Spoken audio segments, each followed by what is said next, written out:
Jesús iban andando aquel mismo día, el primero de la semana, a una aldea llamada Emaús, distante unas 2 leguas de Jerusalén. Iban comentando todo lo que había sucedido.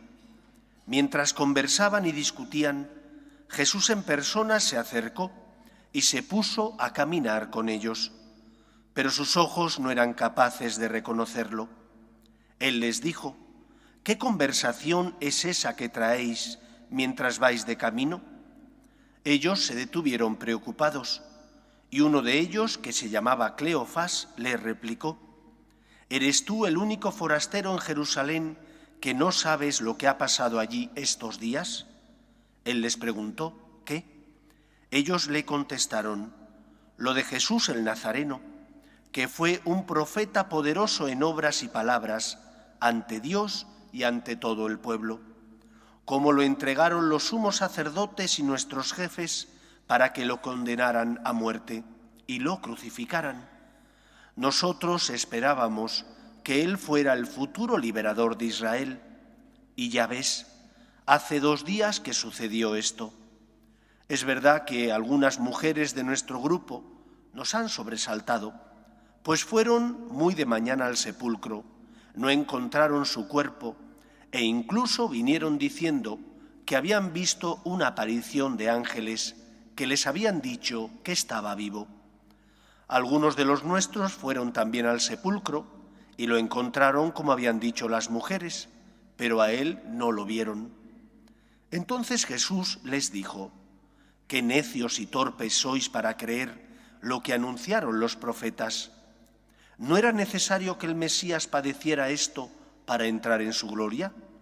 Y comenzando por Moisés y siguiendo por los profetas, les explicó lo que se refería a él en toda la Escritura. Ya cerca de la aldea donde iban, él hizo ademán de seguir adelante, pero ellos le apremiaron diciendo: «Quédate con nosotros porque atardece y el día va de caída». Y entró para quedarse con ellos. Sentado a la mesa con ellos, tomó el pan, pronunció la bendición, lo partió y se lo dio.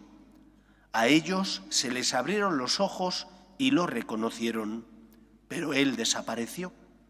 Ellos comentaron: ¿no ardía nuestro corazón mientras nos hablaba por el camino y nos explicaba las Escrituras?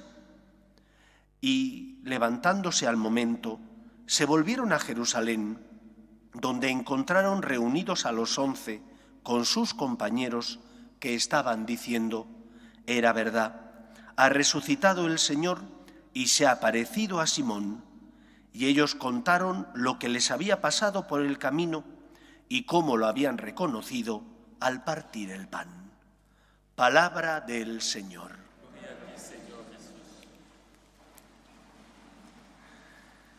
La semana pasada, al hilo de la fiesta de la Divina Misericordia, os comentaba cómo el Señor se aparece a sus discípulos, en primer lugar porque es verdadero Dios, pero también verdadero hombre, y como verdadero hombre tenía necesidad de tocar, de estar, de llenar de esperanza el corazón de los suyos.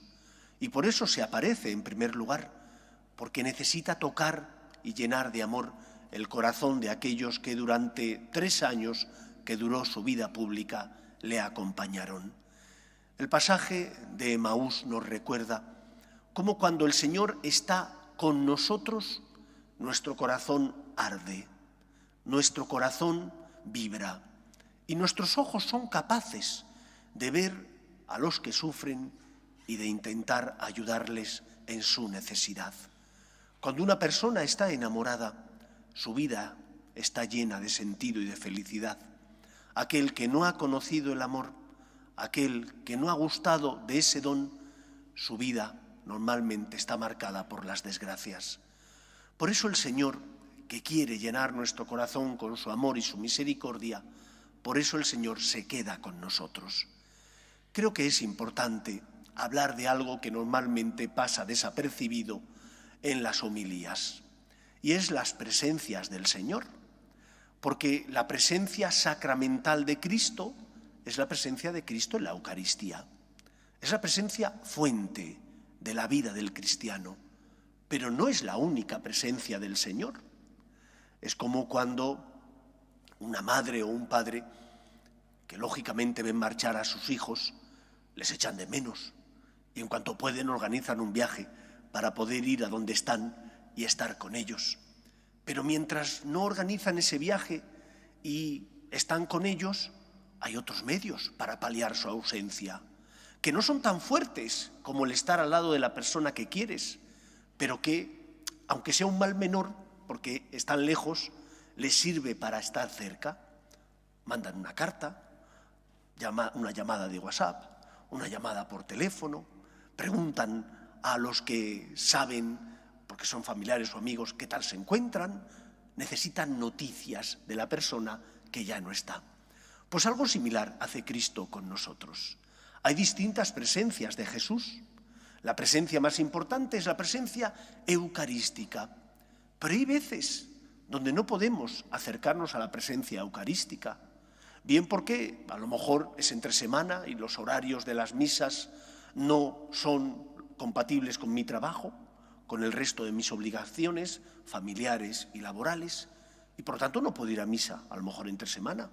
¿Cuántos pueblos de Castilla y de otras zonas de España, a lo mejor hay una misa el domingo y el resto de la semana el cura se va turnando, porque tiene a lo mejor 10 pueblos, y el pobre cura no va a celebrar 10 misas cada día para poder atender a todos los pueblos? Es inviable. Yo recuerdo hace muchos años, cuando el Padre Santiago y los franciscanos de María teníamos una casa de ejercicios alquilada a la diócesis de León, en una zona bellísima de España. Si no la conocéis, os aconsejo que vayáis a verla. Babia, eso que se dice, ¿estás en Babia? Pues Babia existe. Es un lugar recóndito de la provincia de León, pero precioso, donde el pobre cura llevaba 7 o 8 pueblos. Y solo iba al pueblo donde había un difunto que celebrar. ¿Por qué? Pues porque había gente. Si no había difunto, muchas veces no había nadie en la iglesia, solo estaba él y celebraba el pobre solo. Entonces iba donde había difunto. Pues para que podamos encontrarnos con Cristo, el Señor se queda de forma que se acerca a nosotros en distintos momentos y de diversos modos. La presencia frontal y principal, la eucarística. Pero hay veces donde no puedes recibir a Jesús en la Eucaristía. A lo mejor porque tampoco estás preparado, porque te tenías que confesar y no lo has podido hacer, estás en pecado mortal y no conviene que comulgues si no estás en gracia. Entonces, ¿cómo me encuentro con Dios si le necesito? ¿Cómo me encuentro con Cristo si le necesito y no he podido confesarme o no hay Eucaristía? El Señor, que sabe que le necesitamos, como le pasó a los de Emaús, se quiere hacer presente en nuestra vida. Y lo hace mediante estas otras presencias del Señor resucitado. Primera presencia después de la eucarística, la presencia de Jesús en su palabra. ¿Puedes leer la palabra de Dios? Cuando lees el Antiguo y el Nuevo Testamento, sobre todo los Evangelios, es la palabra del Señor resucitado, que ilumina tu vida. Os recomendé al inicio de curso que por qué no intentabais todos los días leer el Evangelio de cada día. Y vendimos aquí más de 250 libros de ese Evangelio de cada día. Tarda uno 3 minutos en leer el Evangelio del día, la pequeña reflexión que hace el sacerdote y que te ayuda a iluminar tu vida. Y caray, qué actual es, porque aunque sea de hace 2000 y pico años, es súper actual porque ilumina tu día a día y parece que el Señor lo ha dicho para ti, que estás sufriendo o que has tenido una decepción o que a lo mejor no sabes cómo tienes que actuar en ese momento concreto.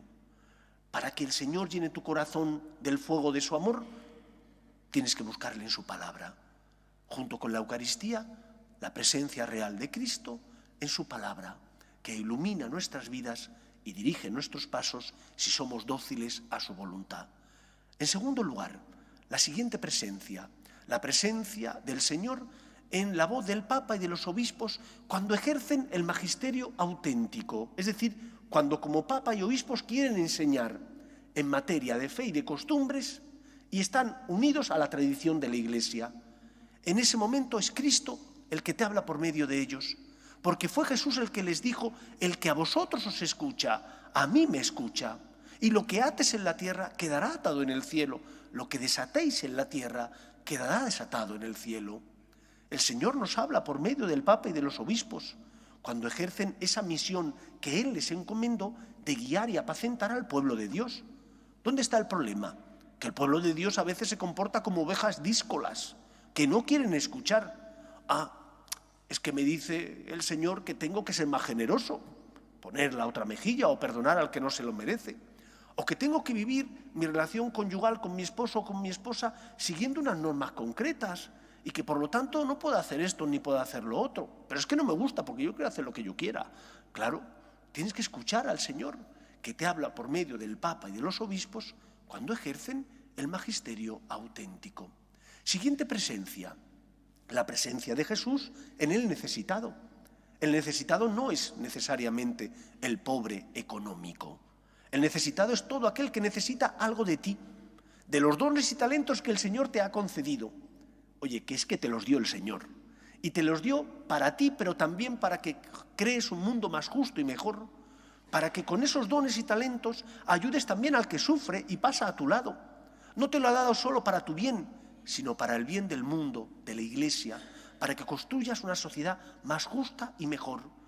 Por eso cuando tú, como profesional, ejerces responsablemente tus obligaciones, estás colaborando con Cristo en crear un mundo más justo y mejor. El padre de familia que educa a sus hijos, o cuando en el trabajo eres responsable y cumples con tus obligaciones y das testimonio, estás dando y por lo tanto iluminando a los que pasan a tu lado. Estás siendo luz como Cristo lo fue. En el pobre, en el necesitado, en el que pasa a tu lado y te necesita, está Jesús.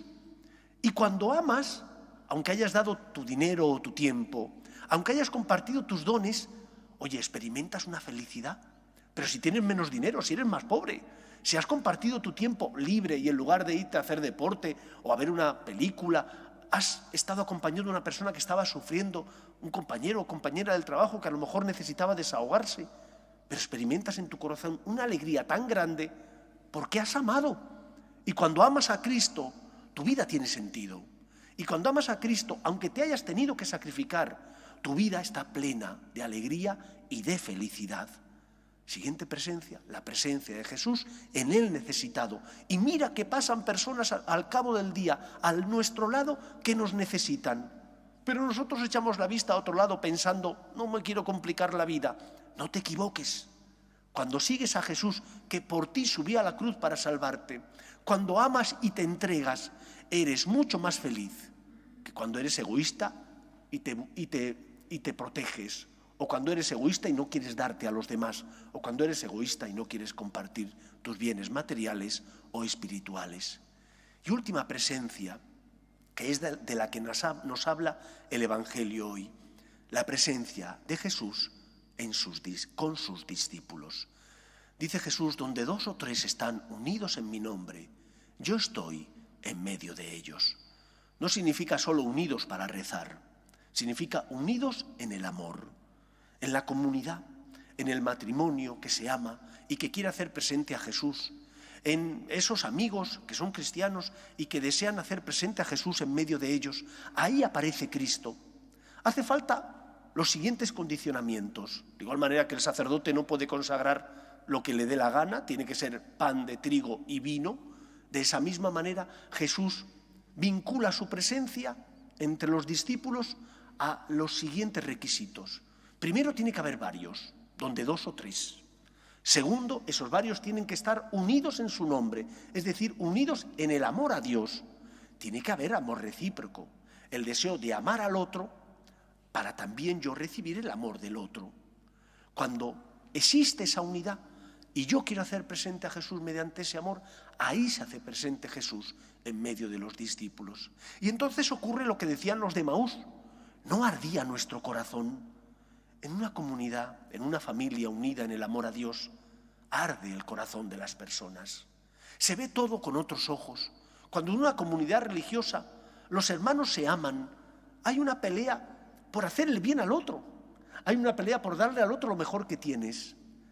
Recuerdo haber leído una anécdota de unos religiosos que vivían en un cenobio.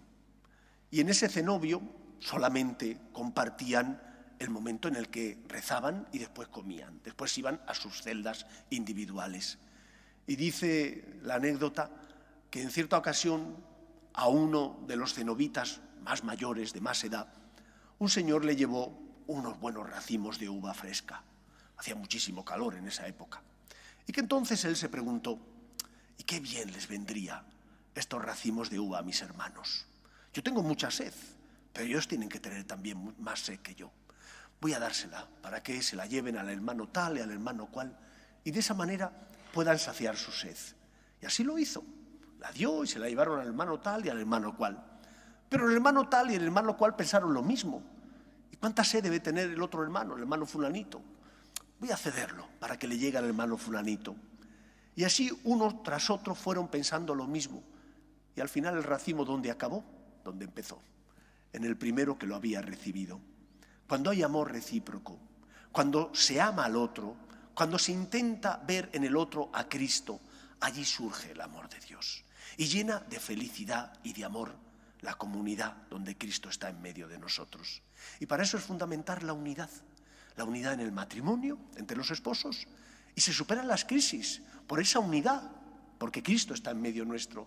Y se superan las crisis en las comunidades religiosas, porque Jesús está en medio nuestro. Y se superan las crisis entre los padres y los hijos, si Jesús está en medio nuestro, porque el amor de Dios cambia toda nuestra manera de ver las cosas.